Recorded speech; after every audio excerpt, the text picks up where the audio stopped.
बिस्मिल्लाहिर्रहमानिर्रहीम। अस्सलाम वालेकुम students, welcome back to the new video and welcome back to the channel Padho Likho. Active voice और passive voice का मतलब क्या होता है? एक्टिव वॉइस और पैसिव वॉइस में जो लफ्ज़ वॉइस है इस पर गौर करें। वॉइस का मतलब है यहाँ पर बात करने का अंदाज। अब बात करने के दो ही अंदाज हैं, या तो बात एक्टिव वॉइस में कर दी जाए या पैसिव वॉइस में कर दी जाए। एक्टिव वॉइस में जब हम बात करेंगे तो हमारा फोकस होगा सेंटेंस का सब्जेक्ट, और जब हम लोग पैसिव वॉइस में बात करेंगे तो हमारा फोकस होगा सेंटेंस का ऑब्जेक्ट।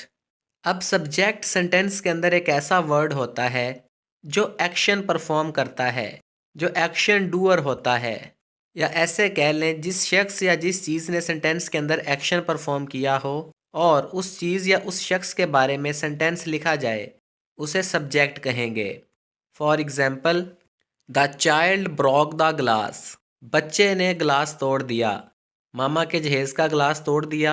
अब ग्लास तोड़ने का एक्शन एक बच्चे ने परफॉर्म किया है और उस बच्चे के बारे में ही, उस बच्चे के एक्शन के बारे में ही ये सेंटेंस लिखा गया है। तो यहाँ पर द चाइल्ड ये सब्जेक्ट है, और जब सेंटेंस का फोकस सब्जेक्ट पर हो तो वो सेंटेंस एक्टिव वॉइस होता है। लेकिन अगर सेंटेंस का फोकस ऑब्जेक्ट पर हो तो तब वो सेंटेंस पैसिव वॉइस में होगा। अब यहाँ पर इस सेंटेंस में the child broke the glass, the child है सब्जेक्ट, क्योंकि बच्चे ने एक्शन परफॉर्म किया, उस चाइल्ड ने एक्शन परफॉर्म किया। अब जो एक्शन परफॉर्म किया गया है वो है वर्ब। तो यहाँ पर वर्ब है ब्रोक, ब्रेक की सेकंड फॉर्म ब्रोक। अब जिस चीज़ ने एक्शन रिसीव किया, जिस चीज़ पर एक्शन का असर हुआ, या कह लें जिस चीज़ पर काम हुआ, वो है सेंटेंस का ऑब्जेक्ट, और यहाँ पर ऑब्जेक्ट है द ग्लास। अब इस एक्टिव वॉइस को पैसिव वॉइस में कन्वर्ट करते हैं, क्योंकि हमने फोकस करना है अब सेंटेंस के ऑब्जेक्ट पर। The glass was broken by the child, ये है पैसिव वॉइस। अब हमने सब्जेक्ट की जगह पर ऑब्जेक्ट रख दिया और ऑब्जेक्ट को ज़्यादा अहमियत दे दी और सब्जेक्ट की अहमियत कम कर दी। अब इस सेंटेंस में अगर हम सब्जेक्ट को हटा भी दें तो कोई मसला नहीं, तो सेंटेंस कुछ यूं बन जाएगा बिना सब्जेक्ट के, the glass was broken, glass टूट गया। अब समझ लो बच्चा जिसने अपनी मामा के जहेज़ का ग्लास तोड़ दिया है वो मामा की पिटाई से, थप्पड़ों से बचने के लिए पैसिव वॉइस का यूज़ कर रहा है। बच्चा अब ये नहीं कह रहा मैंने ग्लास तोड़ा, बच्चा अब ये कह रहा है ग्लास टूट गया। देखो, पैसिव वॉइस का यूज़ करते हुए बच्चे ने खुद से फोकस हटा दिया और सारा फोकस ग्लास पर कर दिया।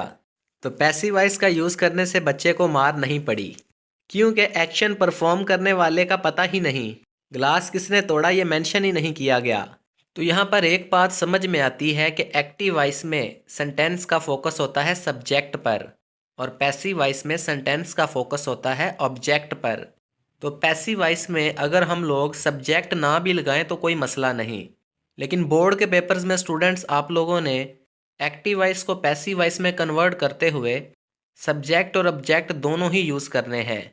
तो एक्टिव वॉइस सेंटेंस में एक्शन परफॉर्म करने वाले पर, सब्जेक्ट पर फोकस करता है, और पैसिव वॉइस एक्शन के कंप्लीट होने पर और एक्शन के रिजल्ट पर फोकस करता है।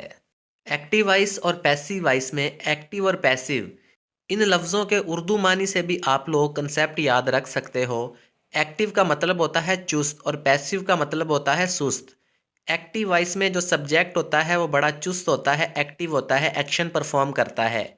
लेकिन पैसिव वॉइस में सब्जेक्ट को सुस्त कर दिया जाता है और सब्जेक्ट का एक्शन जिसने रिसीव किया, यानी कि ऑब्जेक्ट ने एक्शन रिसीव किया, तो ऑब्जेक्ट को सेंटेंस का फोकस बना दिया जाता है।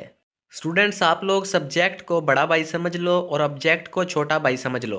ख़ानदान में बड़े भाई को ज़्यादा अहमियत दी जा रही है और छोटे भाई को कम अहमियत दी जा रही है। ख़ानदान वालों का फोकस बड़े भाई पर है, छोटे भाई पर नहीं है। तो यानी कि बड़ा भाई सब्जेक्ट है और उस पर फोकस किया जा रहा है, तो समझ लो सेंटेंस बन गया एक्टिव वॉइस। लेकिन एक दिन छोटे भाई ने कुछ ऐसा किया कि ख़ानदान वालों का सारा फोकस बड़े भाई से हटकर छोटे भाई पर चला गया। छोटे भाई ने ऐसा क्या किया? 9th क्लास के बोर्ड के पेपर्स में फर्स्ट पोजीशन ले ली। तो अब फोकस छोटे भाई पर है, यानी ऑब्जेक्ट पर है, तो सेंटेंस बन गया पैसिव वॉइस। बड़ी ठंडी सी मिसाल थी स्टूडेंट्स। मौसम भी काफ़ी ठंडा ठंडा है। तो स्टूडेंट्स, एक बात आप लोगों ने और याद रखनी है कि एक्टिव वॉइस में जो सब्जेक्ट होता है वो पैसिव वॉइस में जाकर ऑब्जेक्ट बन जाता है ग्रामेटिकली, और एक्टिव वॉइस में जो ऑब्जेक्ट होता है वो पैसिव वॉइस में जाकर सब्जेक्ट बन जाता है ग्रामेटिकली। लेकिन अगर लॉजिकली देखें तो एक्टिव वॉइस का जो सब्जेक्ट होता है वो पैसिव वॉइस में भी सब्जेक्ट ही रहता है, और एक्टिव वॉइस का जो ऑब्जेक्ट होता है वो पैसिव वॉइस में भी ऑब्जेक्ट ही रहता है। यानी अगर पोजीशन के हिसाब से देखें तो एक्टिव वॉइस का सब्जेक्ट पैसिव वॉइस में ऑब्जेक्ट बन जाएगा, और एक्टिव वॉइस का ऑब्जेक्ट पैसिव वॉइस में जाकर सब्जेक्ट बन जाएगा। लेकिन अगर फंक्शन की बात करें तो सब्जेक्ट पैसिव वॉइस में भी सब्जेक्ट का ही काम करता है, और ऑब्जेक्ट पैसिव वॉइस में भी ऑब्जेक्ट का ही काम करता है। जो एग्जाम्पल स्टूडेंट्स आप लोगों को स्क्रीन पर नज़र आ रही है, इसमें द चाइल्ड ये एक्टिव वॉइस का सब्जेक्ट है, लेकिन पैसिव वॉइस में जाकर ये ऑब्जेक्ट बन जाता है ग्रामेटिकली। अब grammatically the child passive voice का ऑब्जेक्ट है। इसका ये मतलब नहीं कि द चाइल्ड ये एक्शन रिसीव कर रहा है, अभी भी एक्शन परफॉर्म करने वाला, ग्लास को तोड़ने वाला, यानी कि सब्जेक्ट द चाइल्ड ही है। दूसरी तरफ एक्टिव वॉइस में द ग्लास ये वर्ड ऑब्जेक्ट था, ये पैसिव वॉइस में जाकर बन गया सब्जेक्ट। अब इसका ये मतलब नहीं कि ग्लास ने एक्शन परफॉर्म करना शुरू कर दिया। तो ग्लास ग्रामेटिकली सब्जेक्ट है पैसिव वॉइस का, लेकिन लॉजिकली और फंक्शनली ये ऑब्जेक्ट ही रहेगा। तो स्टूडेंट्स, मैं उम्मीद करता हूँ कि आप लोगों को एक्टिव वॉइस और पैसिव वॉइस का डिफरेंस समझ में आया होगा। एक्टिव वॉइस और पैसिव वॉइस के रिलेटेड कोई क्वेश्चन हो तो कमेंट करके पूछ लेना। आज की वीडियो यहीं पे एंड करते हैं। तो डियर स्टूडेंट्स, मेहनत करते रहो और पढ़ो लिखो चैनल पर पढ़ते लिखते रहो। अपना बहुत सारा ख्याल रखना। अल्लाह हाफिज़।